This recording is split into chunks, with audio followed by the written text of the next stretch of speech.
In this video, we are going to look at feed sizes, and feed components. Feed is simply put as the food given to fish to achieve their body weight, depending on your goal. For example, raising fries to fingerling, raising fingerling to smoking size, that is less than 1 kg. Raising fingerling to table size, that is 1 kg and above.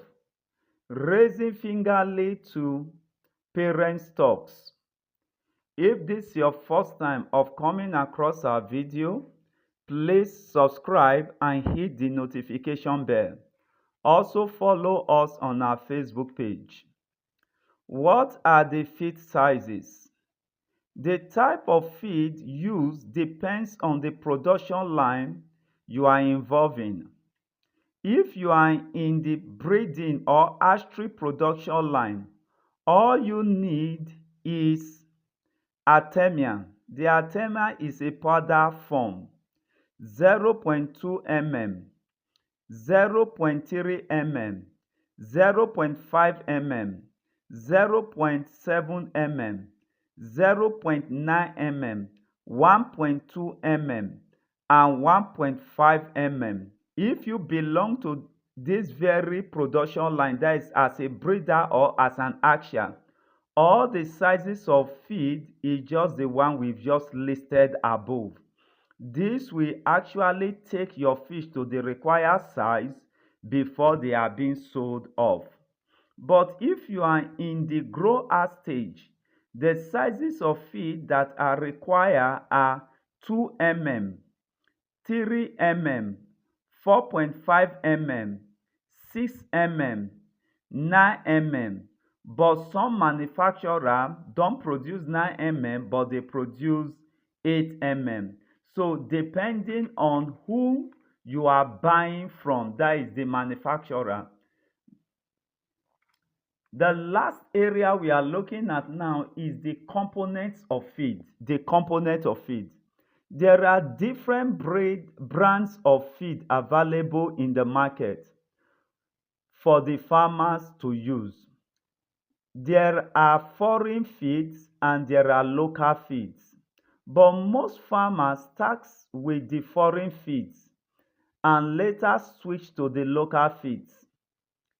The reason for this is that there is this general belief that the foreign feeds have a higher protein content than the local ones. This brings us to the components of the feeds. Most farmers, as I have earlier said, that they believe that the foreign feed have a much more higher protein content than those locally manufactured.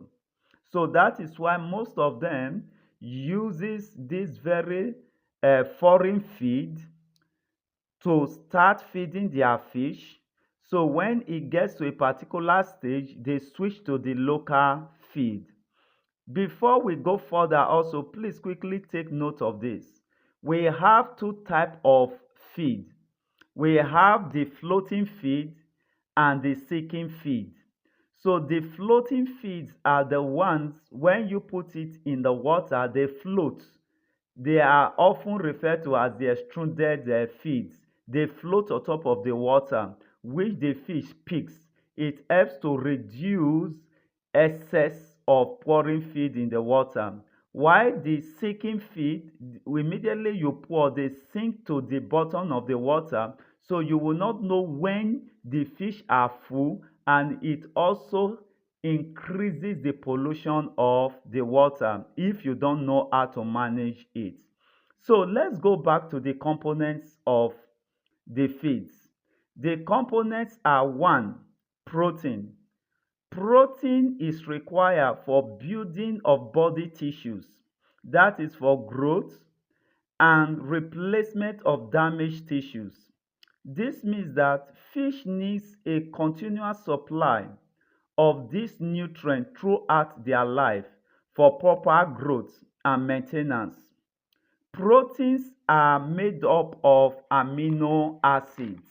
They are made up of amino acids. The feed size determines the protein content.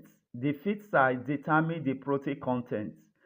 The smaller the fish, the more protein needed. That is, they will require 45% to 55% of the protein. The bigger the fish, the lesser the protein content, and they will require between 35% to 42%. The next we are looking at in this component is carbohydrate. That's number 2. This nutrient serve as a source of energy and form part of the tissue, that is blood, glucose, liver, glycogens.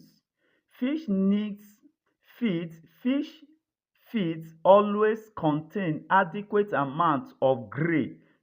Gray contains starch or gray byproducts that are rich in starch. So when these starch are broken down, they are broken down into glucose so that the animal, that is the catfish, will be able to consume them. Number 3 we are looking at is the lipid, that is fat and oil. Fats are highly digestible source of energy and contain more energy than carbohydrates. Lipids play a very important role in the body of an animal, such as supplying essential fatty acids. The next we are looking at, which is number 4, vitamins. These are organic components that are needed in small amounts in the diet for normal growth, health, and reproduction. The addition of sufficient level of vitamin to the catfish feeds helps to eliminate deficiency diseases. Number 5 is minerals. Minerals are needed for normal functioning of the catfish.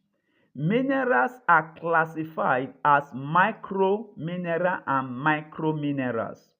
Microminerals are needed in large quantity. That these are the ones that are needed in large quantity, e.g., calcium and phosphorus. And we all know that calcium is used by the bones, while the microminerals, they are needed in small quantity. Outside these very 5 components we have made mention of, there are also other components which are referred to as the non-nutritive components. So the first 5, that is the protein, the carbohydrate, the lipid, the vitamin, the minerals, they are nutritive components.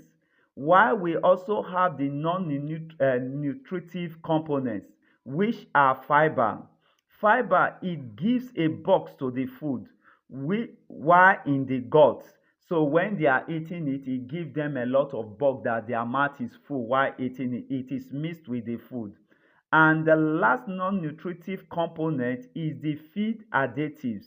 This helps to improve quality and performance of the feeds. So those that intend going into production of the feeds or producing their own feed, they should watch out for each of these components. But there is a formula for them, but that is a different topic on its own.